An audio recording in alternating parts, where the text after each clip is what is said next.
looking, as I said, at a prayer for vindication. This is another one of those psalms where we see the appeal that the psalmist would write, the desperate plea that he would write, and the outpouring of his heart. And also, what you find in this, you find the basis for it all. You find the basis in this psalm. Remember the last psalm we looked at. There was that confidence that David had that he would enjoy the presence of the Lord, and we saw that. And we also understood, we were looking at the messianic line in that psalm. Well, this psalm is again one of David's prayers, vindication against those that would turn on him, those that would try to not only rob him of his life, and in doing so, you can grind anybody down. You just can. And what you see here, where he says that he almost slipped, he said in verse 5, my feet have not slipped. In Psalm 73, the psalmist says, my feet had well nigh slipped, almost slipped. And here you see the continued faith of this man David.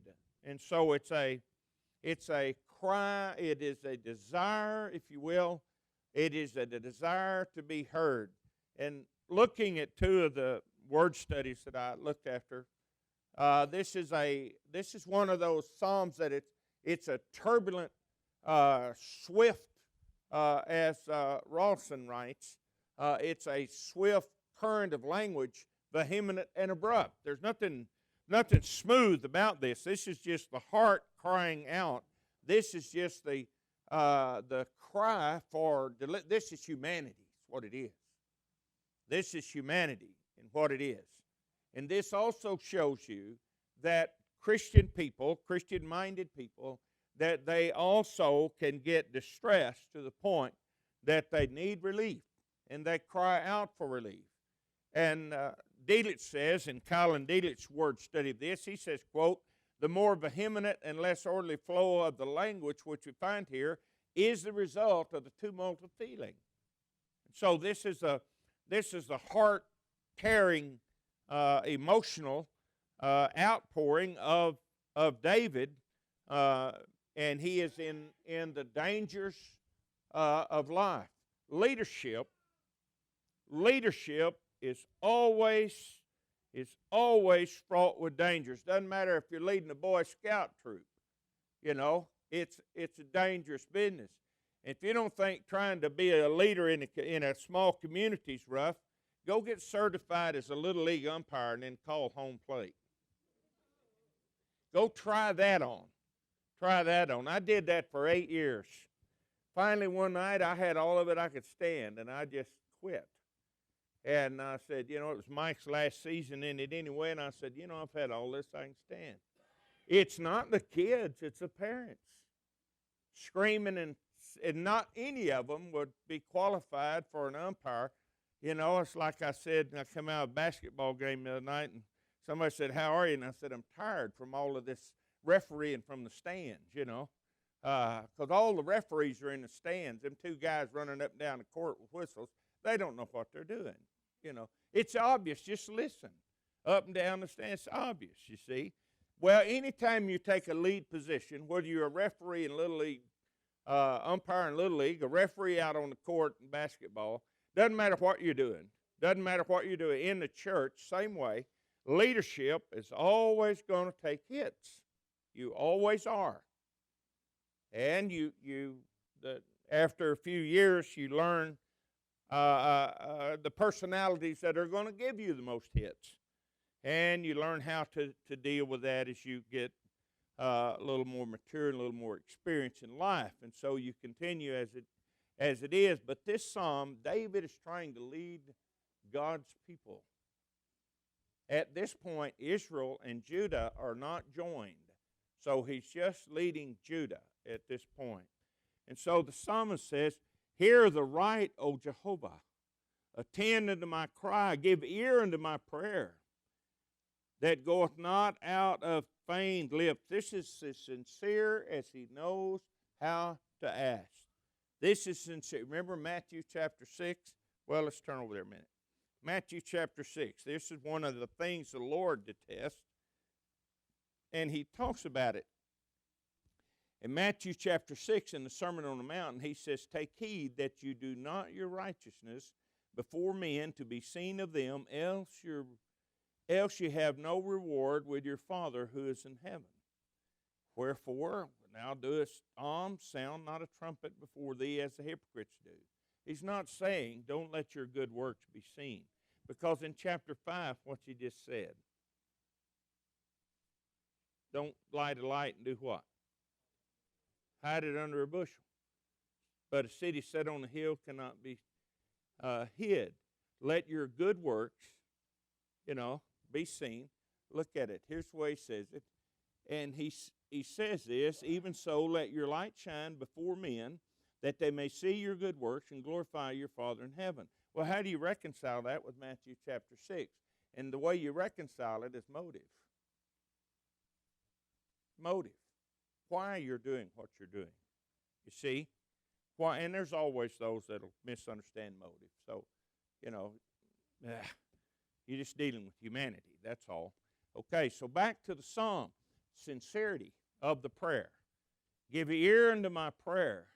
It comes, he's saying, he's out of the assurance of his own heart that it's not out of a feigned imagination. He's not play acting. This is really something that is sincere as he knows how to be.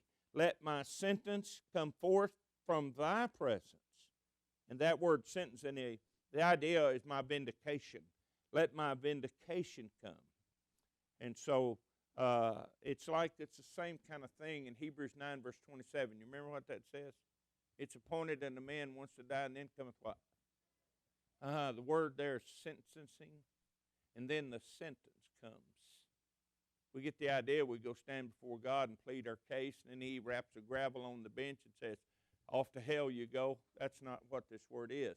That's not what the word is. The idea is it's appointed unto man once to die, and then come the sentencing, okay? And you've read Luke chapter 16, hadn't you? The rich man and Lazarus, and they died, and the rich man buried, Lazarus carried by angels to Abraham's bosom, and the rich man lifts up his voice in flames, and he says, send Lazarus to dip the tip of his finger in water and touch my tongue, because I am tormented in this flame. So there's no weight on this. There's some philosophy that went around years ago by a Catholic priest that bought the old Vindicator paper out, that somehow he brought some of that Catholic baggage with him when he was converted. He was a priest for 9 years. His name was E.C. Fuqua, okay? So he taught and printed in the back of these Star New Testaments that you used to buy for 50 cents a piece. And you open the back, and there was a picture of heaven here, earth here, and then there was two different ways to leave the earth, and then you go in this waiting place area, and then below it was a place of torment, and then there were two more little arcs, and then there was heaven at the top and hell on the bottom. And that is baloney. It is. That's purgatory. That's exactly what Catholics have taught for eons and eons. E.C. Fuqua was a Catholic priest converted in St. Louis, Missouri, and came to Dallas, Texas, worked with the brethren there, bought the Vindicator, which is now the Gospel Minutes. He sold it to those two brothers, the Thurman brothers, okay? And the old Vindicator, they printed those little New Testaments, the Star Publishing Company, that owned the Vindicator, E.C. Fuqua, and they put that all over the brotherhood. And you talk to people today that's in their 70s, 80s, and some in their 90s, and they accept that as absolute gospel. Why? It was in the printed page. Yeah, it was in the back of the New Testament after all. And it's Catholic doctrine. Bible says it's appointed unto man wants to die, and then comes, what's it say? Well, then you wait a while, and then you're judged, right? It's sentencing. Then comes the sentencing, the 16th chapter of Luke. Where was the rich man when he lifted up his eyes?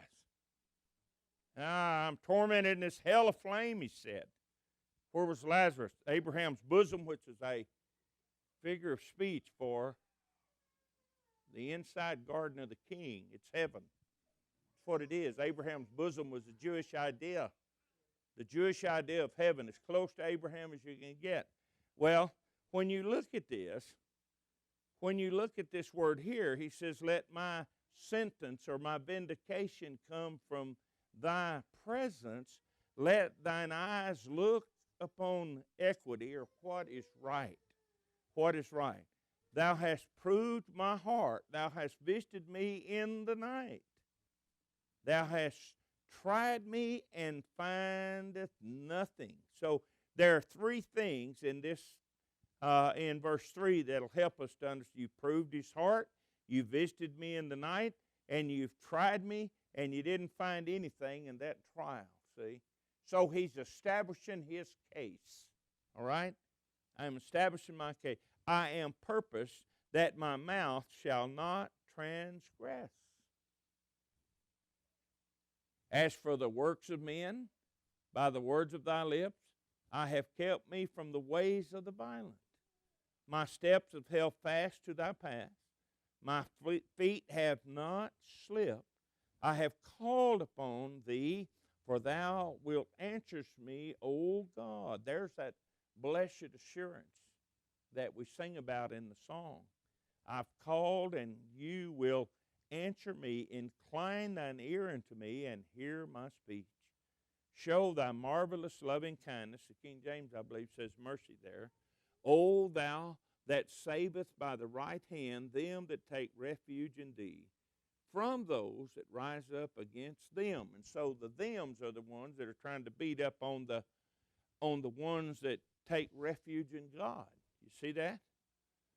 All right. And so here he describes in the first 5 verses, what he does is a strong desire to be heard. It's a cry for vindication. It's a cry for vindication. It's all right to pray that God will overcome your adversaries. It's all right to ask God to stop those that are trying to do you harm. It's all right to do that. It's all right to do that. These prayers of the psalmist, when you read these are not like some of the prayers we hear today. God is great and God is good. Thank you for all of our food and everybody everywhere and those we need to pray for. Amen. You know, that's not what these are. That's not what these are. These in fact are prayers that are prayers for vindication. Help me, help me, help me. And so he says in verse 8, keep me as the little man of the eye. That's a beautiful expression in the Hebrew language. It's translated here, keep me as the apple of thine eye.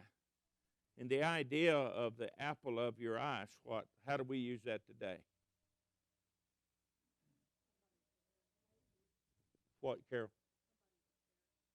Yeah. It's a special thing. Oh, he's the apple.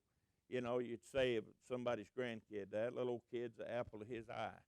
And the idea is so close that the image is in your eye, because your eye reflects image. And so the idea here is keep me as the apple of thine eye. And the idea is that's close. When you're close enough that your image is reflected as the little man or the little woman in my eye, you're standing pretty close. You're standing pretty close. My oldest girl, she used to crawl up in my lap when she was little, and she'd just crash her eye against mine. And she'd say, I got my eye on you, Daddy. And I'm telling she did. She just crashed right into my eye socket. I got my eye on you, Daddy. And she's about 2 years old or so.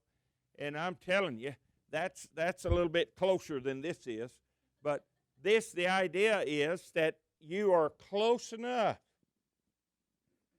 that the reflection of the one standing close to you is in your eye. And so the Hebrew expression is, little man, little man in my eye. Little man in my eye. It's an incredibly tender expression.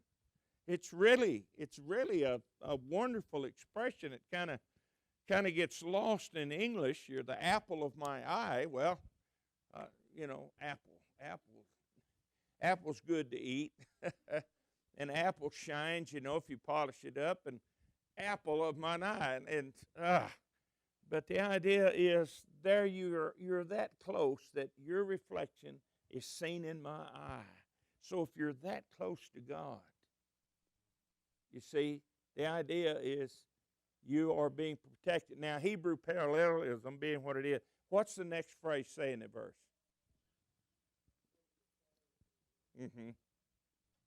Now, most of us here have been raised where there were chickens.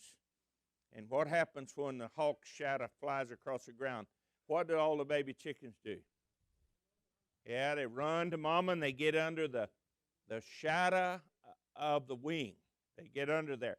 For the little chick knows that is security. So the apple of my eye, or the little man in my eye, and the shadow of my wings, that's that Hebrew parallelism. So what's that saying? You're close to protection. Close enough it's there. Okay?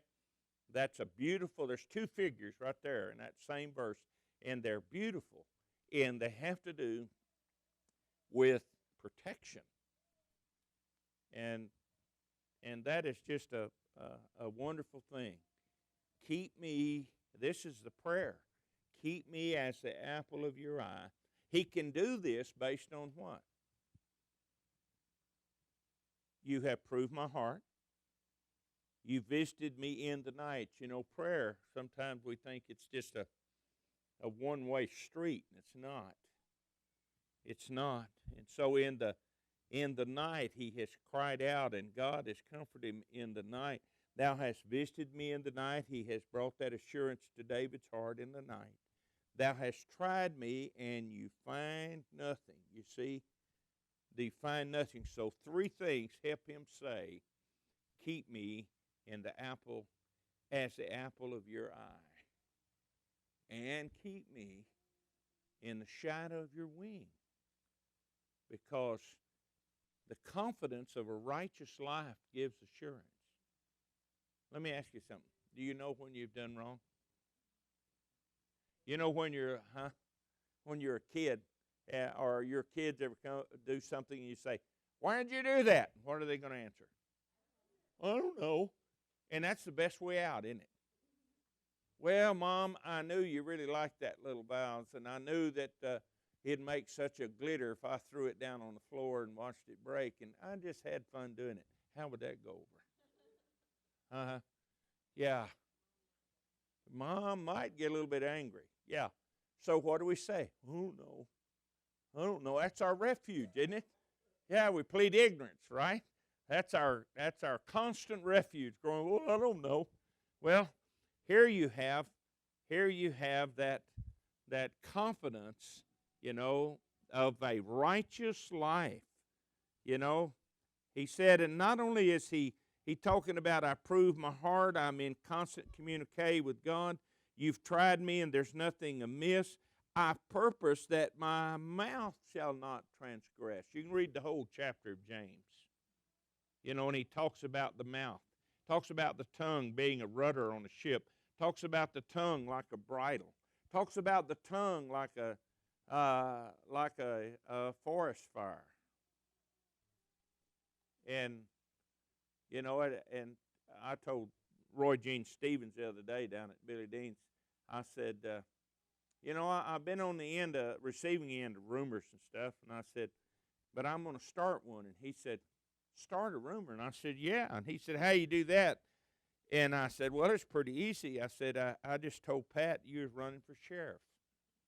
And he said, you did what? And I said, so I'm starting a rumor. All I'm going to do, and when I go down to the post office, I'm going to say to Carol down there, what do you think about Roy Jean running for sheriff? I said, that'll be all over town in 20 minutes. You know, Roy Jean Stevens running for sheriff. And, oh, don't do that, he said. Oh, please don't do that. But, you know, that's that simple. That's the way you can do it. That's all you got to do is just say something, you know. And people do that. They do that. Yeah. They just start something. I told you about a little book that I've got it loaned out. I'll have to see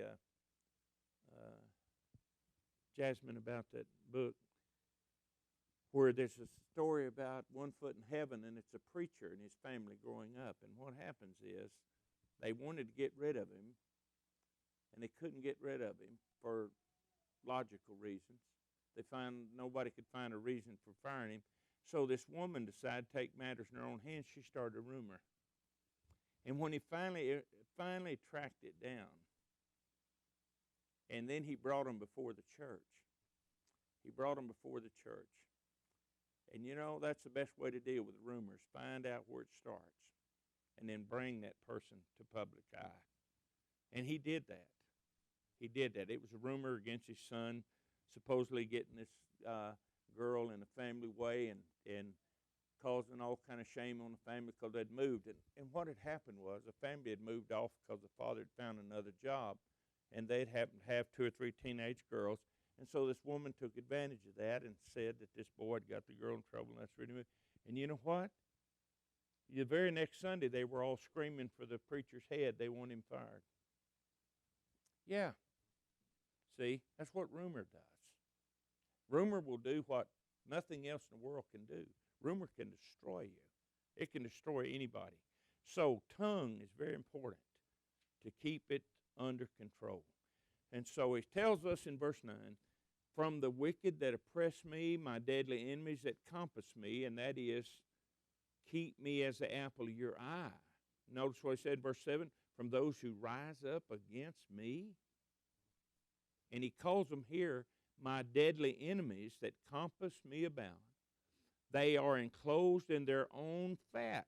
You see, here the idea is that they are, you know, they're doing all right. They're quite prosperous. With their mouth they speak proudly. They have now compassed us in our steps. They set their eyes to cast us down to the earth. In other words, they make it, that's their whole point in life, is to bring us down. He is like a lion that is greedy of his prey. I don't know. Man, a lion, you ever watch a lion bring something down and eat it? You ever watch them eat? That's pretty vicious, isn't it? That's not something you probably want to turn on the 6 o'clock news right before you eat supper at 6:30 or 7, is it? Watch that lion just reach in there and just grab the bowels and everything out of that zebra and just tear it right out and just, oh man, I hadn't had supper yet. I got to think about that and get home. At any rate, this is the picture. What's he picturing? He's picturing the ungodly, the wicked, trying to bring him down. See? It's a very graphic thing, isn't it? When you're under attack, it is graphic. Nothing sweet about trying to be torn apart by a bunch of people. Nothing sweet about that. Nothing sweet at all about that. And that's what he's saying, as it were a young lion lurking in secret places. A young lion, swift, quick, teeth very sharp.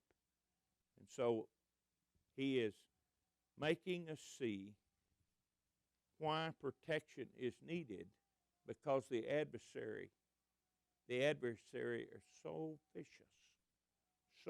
vicious against him. Verse 13, he tells us, arise, O Jehovah, confront him, cast him down, deliver my soul from the wicked by thy sword. And so it's all right to ask God to destroy your enemy. It's all right. It's all right to do that. Pray for your enemies. The Lord said, yes, pray for them. Yeah. And pray that God will stand between you and your enemies. And your enemies.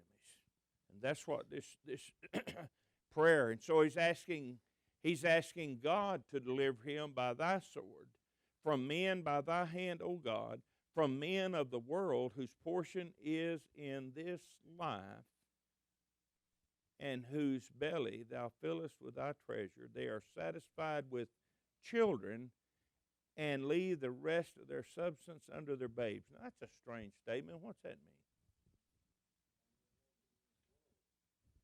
Yeah, all they're interested in was what's in the world. Y'all are in a very unfortunate predicament tonight. My watch stopped, so we might be here a while. I just looked at my watch and it stopped. Too bad, the battery's dead. It's not going to run. Okay. Well, we'll just watch the one up there then. Okay. So you see the different things in this psalm. The outline that I have given you, or my outline, there's the cry for help, and it's founded on a plea of innocence. You know, he doesn't have blood dripping off his hands when he's asking God to help against his enemies. Okay, that's verses 1 through 5. Okay, and then he gives us a very vivid description of how he sees his enemies. How he sees his enemies. So he's able to recognize the danger. A lot of times we're ambushed because we don't recognize the danger. We just don't recognize it. We don't hear the slithering snake quick enough. And we're ambushed. And then, that's a terrible, chaotic situation. Ambush is a surprise attack. And so if you develop a keenness of eye, keenness of ear, and you look and you recognize, then David can give you a description of his enemies and how they function. He gives God the credit. Oh, thou savest by thy right hand them that take refuge in thee from those that rise up against them. See, the righteous against them. Remember, darkness and light in the New Testament. The righteous and the unrighteous. Read what Paul writes in 2 Corinthians, where he talks in chapter 6. What partnership does Christ have with Baal? What partnership does light have with darkness? What partnership does the godly have with the ungodly? You know, it just doesn't make sense, does it? Doesn't make sense. So don't associate with the ungodly in such a way as to pull you out of the light of righteousness. Recognize what's there. See it for what it is. And then you are capable of making good decisions about what it is that you need to do. And so Roman numeral 2 here, cry for help based on the description of his enemies. Now, in order to describe them, you have to know them or see them. And so this is close contact. This is close contact with the enemies. And so, you know, he's saying, hey, my walk of righteousness is not in a rose garden. There's real enemies out here. And they're like a young lion with them sharp teeth, and they're quick. And they lurk in the secret places, or that ambush that I was talking about earlier. And so he's asking for God's deliverance by his sword, from whom by thy hand, O Jehovah, from men of this world whose portion is in this life, whose bellies thou fillest with treasure. They are satisfied with children. In that culture, in that day and age, that was the epitome of well-being, is to have great house full of children. And the psalmist will say later on that children are as arrows in your quiver, you know. And so that was the concept in that day and age. The more kids you had, the better off you were, the better status you had, and all of that type thing with that. So it has to do with what the world would think as a successful man, if you would say that, okay? And that's the portion of these that are trying to bring David down. And so they have a hollow sound to them. There's no real depth here. They're only satisfied with the things of this life and leave the rest of their substance to their babes. As for me, here's a contrast.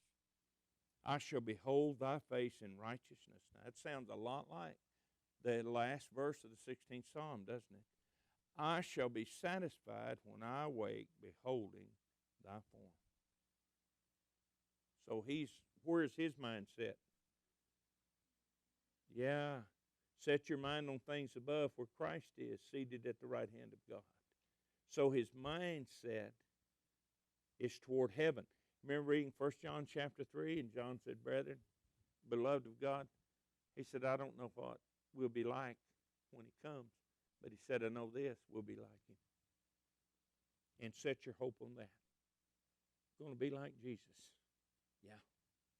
That's exciting, isn't it? I want to be like Jesus. Yeah. That's what the Christian hope is.